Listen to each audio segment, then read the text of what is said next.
KPBS On Demand is supported by the San Diego County Toyota dealers, presenting a new 2025 Tundra designed to combine performance and comfort with up to 437 horsepower and 10-speed automatic transmission. See your Toyota dealer, the San Diego County Toyota dealers. We make it easy. Listener discretion is advised for explicit content.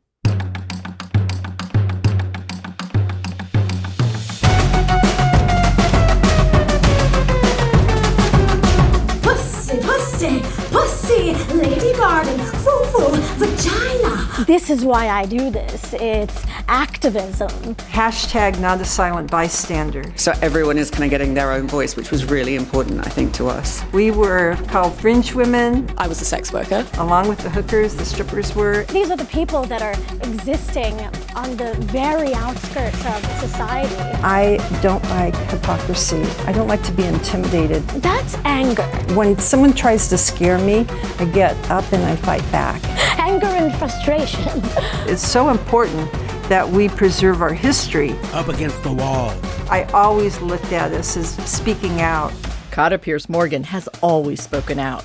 In the 70s, she raised her voice to complain about the police abuse she suffered as a dancer at Les Girls Theater. In the 80s, she advocated for dancers' rights in the media and overturned a city ordinance. By the 90s, she had firmly established Les Girls as a safe space for dancers and completely run by women.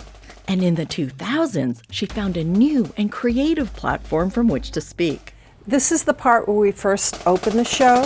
In 2012, she decided to use the Les Girls stage to present legitimate theater.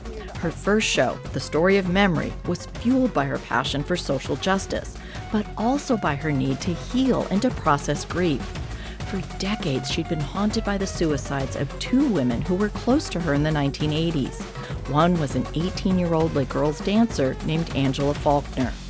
She was a young woman, and I heard that she was being abused by the sergeant.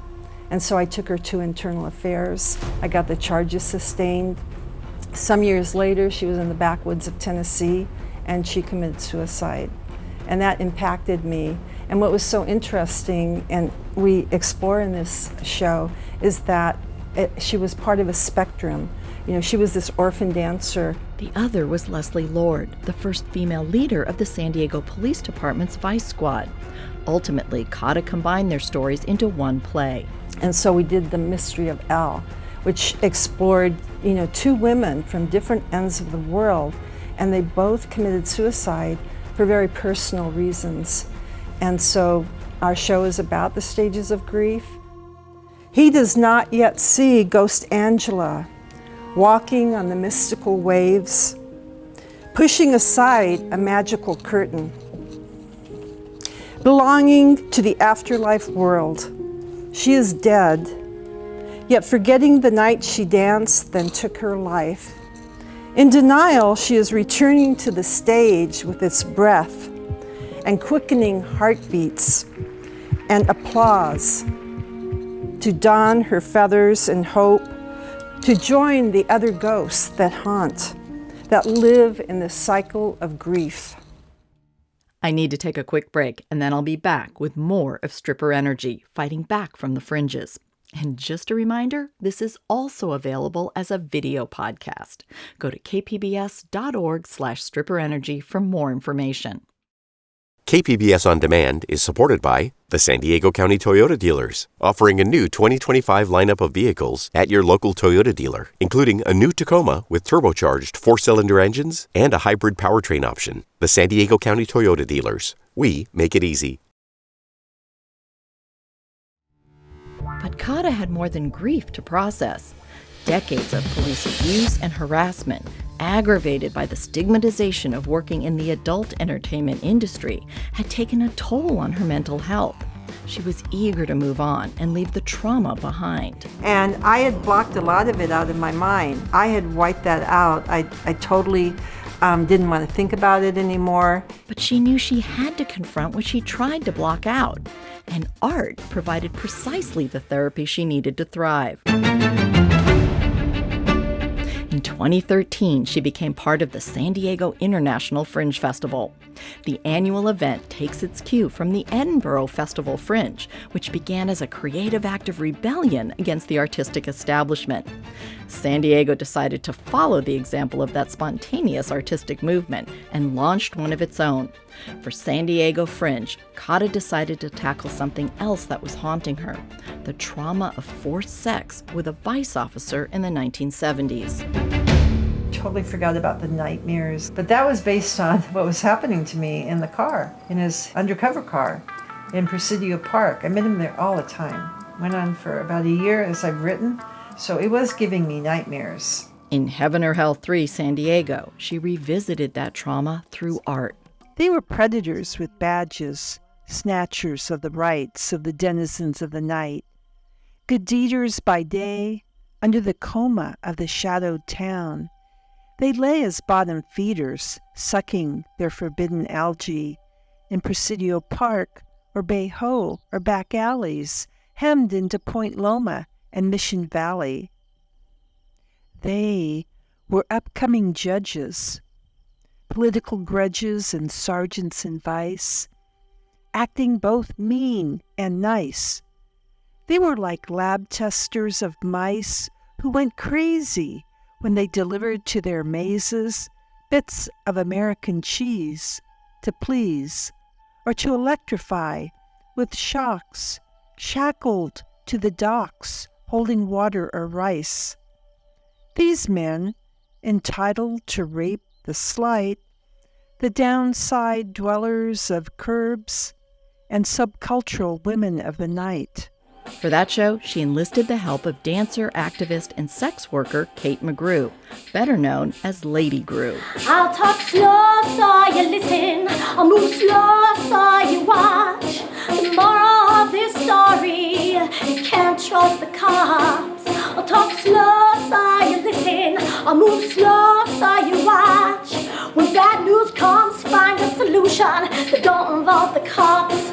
They're bad news, bad news. Lady Grew contributed to the artistic evolution of Kata's story by adding her own commentary and turning it into a rap she wrote for the show. Presidio Park, I heard bad news, whoa. I'll tell you how it really was. A couple finger fuzz, 50 years ago, San Diego. You're not arrested, just checks, but best if you comply. The lack of logic is bending your mind. Raids grind you, you're sick of minding your own tune. When senselessly thrown against a wall by a cop who is grown but small, still can't force you by will, he will by his hand, and that's not all. The show was performed at Les Girls, but never made it to Fringe because the pandemic would sideline the festival for 2 years. But Kata was committed to her newfound therapy and how it inspired her. What have we offered to Fringe? I think what it is we take the risk. And we are on the Fringe. In fact, when I get awards sometimes, they give me the Fringe of the Fringe Award. I mean, we were really out there. Out there, on the fringes of the Fringe, is where I first met Kata and became intrigued by her story. What Kata loves about Fringe is that she can take advantage of BYOV, or bring your own venue. That allows her to put Les Girls Theater at the center of her art, sharing its history and celebrating the positives that emerged from all the trauma. And what was present at that time was the high heel footprint, the stripper energy, all that past. You could hear them clunk, clunk, clunk, clunk, clunk, walking across the stage. And now Golden Corpse presents a bigger footprint. Golden Corpse is the name Kata gave to her theater company. I labeled us hashtag not a silent bystander. I always looked at us as speaking out. And we present social injustice shows about what happened around Les Girls in San Diego and its seedy streets and its amazing stages and all the performers that are haunting the walls now, because we go back 50 years. For her 2024 Fringe show, No Regrets, Kata drew on everything from vaudeville to Italian giallo to science fiction in order to view a seminal event in Les Girls history. the night in 1968 that Kata's late husband James Morgan suffered a humiliating raid at the hands of San Diego Vice. It was the night that forever changed the city's adult entertainment landscape and led to the opening of Les Girls Theater. So how do we get to 1968? I can't just see us starting that way. It could be so pedestrian. So we're going to make a spaceship. And then we also have an alien. She comes spouting out, and in the course of this Act 1, she finds the time capsule. You know, and the time capsule for me is symbolic for what we're doing. I mean, we're telling a story that goes over 5 decades. Hands behind your head, up against the wall. And our show, No Regrets, covers one night, 24 hours within that 50-year period. And what takes place is that in 1968, the corrupt segment of the San Diego PD, they raided the left bank. And so our No Regrets show covers that raid. And it covers the jailing of the strippers and what happened to them in the jail. And so there's a lot of trauma that takes place. And so doing the show, thank God I'm doing it from a theatrical aspect, from an art show aspect, because I was able to channel it into kind of an energy that I could express, you know, how it felt. Something else that's been key to Kata's therapeutic art is the shared passion she and Jim had for meticulous record keeping. For half a century, she stored boxes and boxes of photos, documents, recordings, and videos from their battles in the 70s and 80s. Her shows wouldn't be the same without her archives. To have to go back and read all these things, and it started opening up this world again for me. I can't say I was sleeping very well, but I also thought this is a healing process, to be able to go back, you know, something that I had been running from for a very long time, and to actually address it as a 76-year-old woman, and to look at it as, you know, someone, they say your inner child or your past, that kind of thing, and you hug them. It's a validation that's taking place. And even getting to tell this story is a validation of a really horrendous time. Kata's shows are deeply personal and fueled by activism.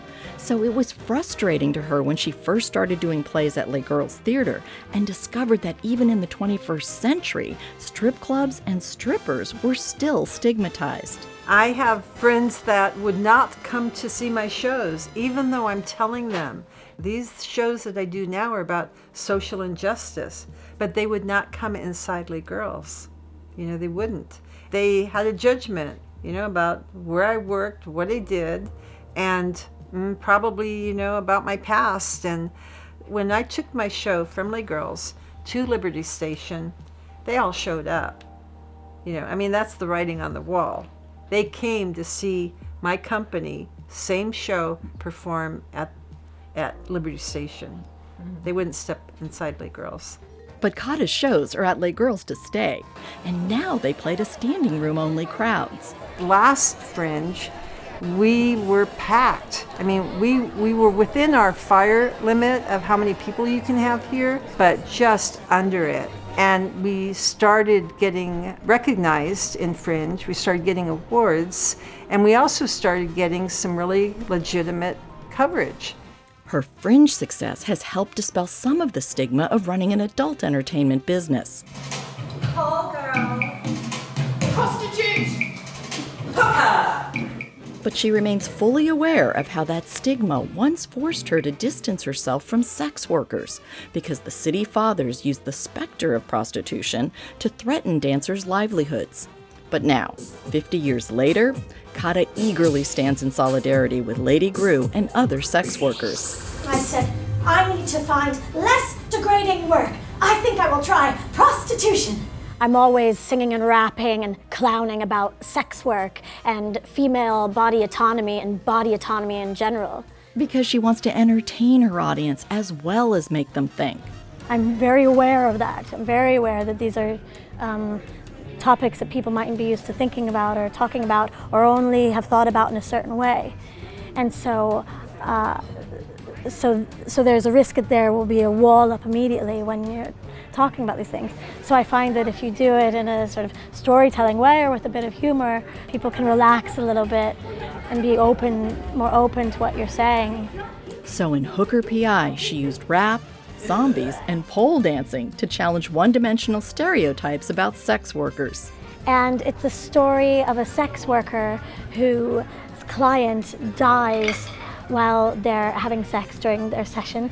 And so she has to devise a plan to hide both of them from a pack of zombie radical feminists who roam the streets and eating hookers for strength. I like it because it takes the trope of the abused or the dead hooker and flips it on its head. I need to take one last break, and then I'll be back with more of Stripper Energy, fighting back from the fringes. KPBS On Demand is supported by the San Diego County Toyota dealers, presenting a new 2025 Tundra designed to combine performance and comfort with up to 437 horsepower and 10-speed automatic transmission. See your Toyota dealer, the San Diego County Toyota dealers. We make it easy. In 2019, Lady Grew staged a play in honor of Jim and his activist legacy. You know, as activists for sex worker rights and for body autonomy and free expression, I exist in a long lineage of activists doing this work. And Jim fought and battled creatively and bravely to open Lay Girls as a first nude club.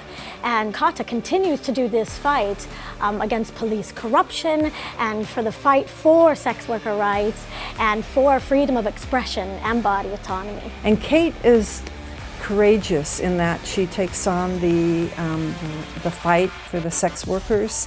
Joining Lady Grew as a sex worker turned activist and artist is Rachel Atlas.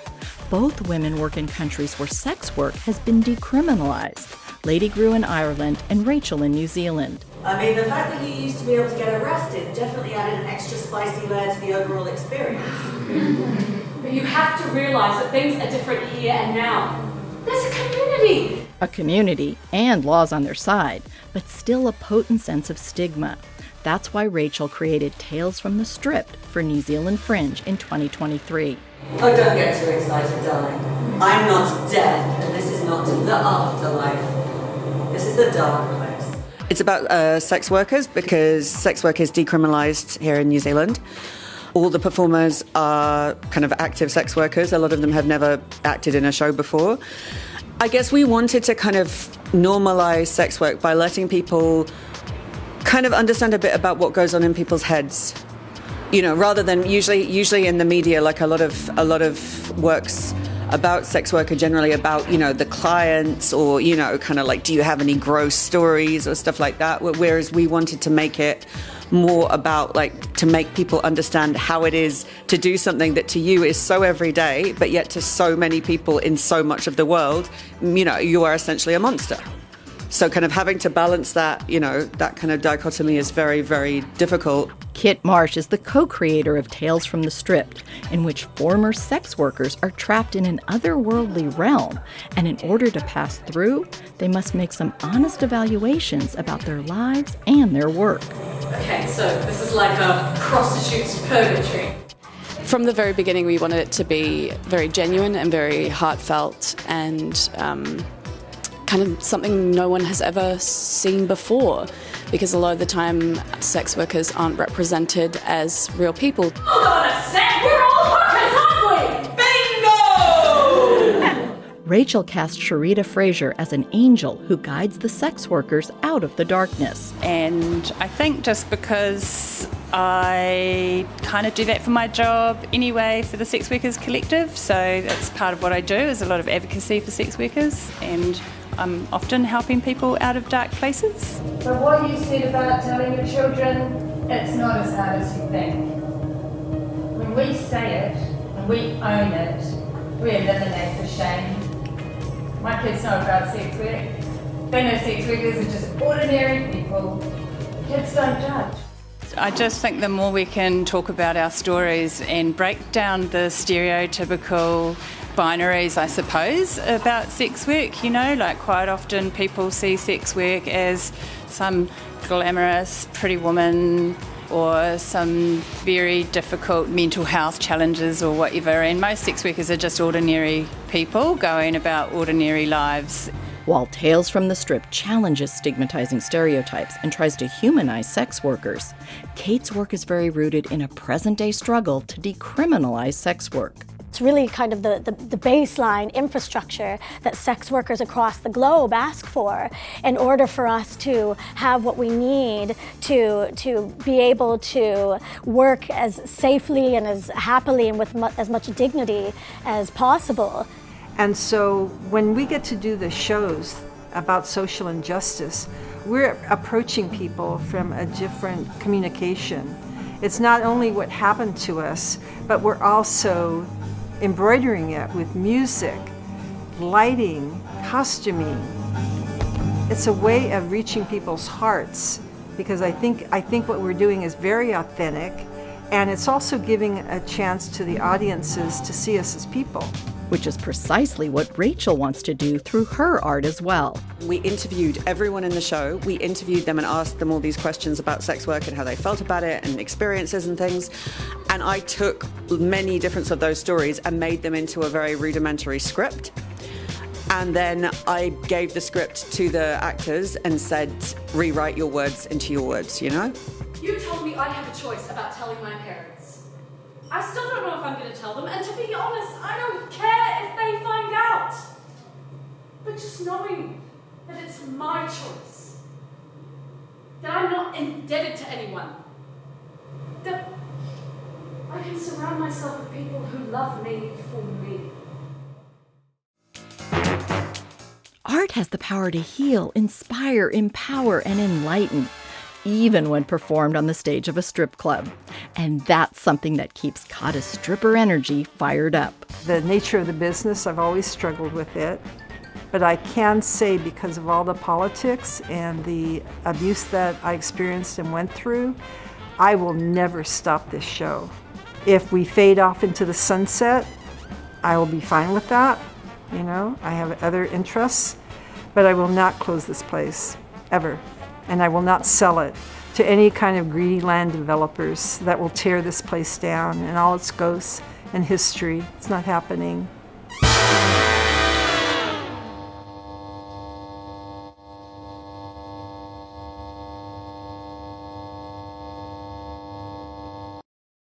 KPBS On Demand is supported by the San Diego County Toyota Dealers, offering a new 2025 lineup of vehicles at your local Toyota dealer, including a new Tacoma with turbocharged 4-cylinder engines and a hybrid powertrain option. The San Diego County Toyota Dealers. We make it easy.